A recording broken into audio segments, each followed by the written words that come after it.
It's a 4-inch Gal Foster. Castings and boiler have come from live steam models. So it's a bit bigger than what we usually deal with, but we're going to get it running today. We're going to have a look at it running. It's still not completely finished, it's still missing its gear covers. It's got lots of other accessories that need to be put on, but come on in and we'll get it running. So we're only running on compressed air, about 40 psi.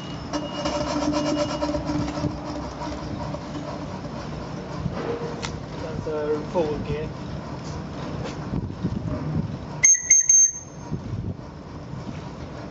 It runs notch up very nicely as well.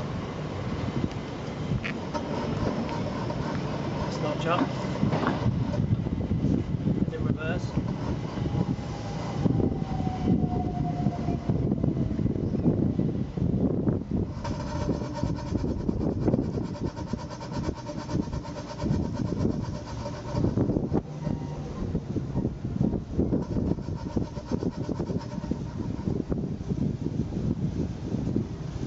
Runs very nicely.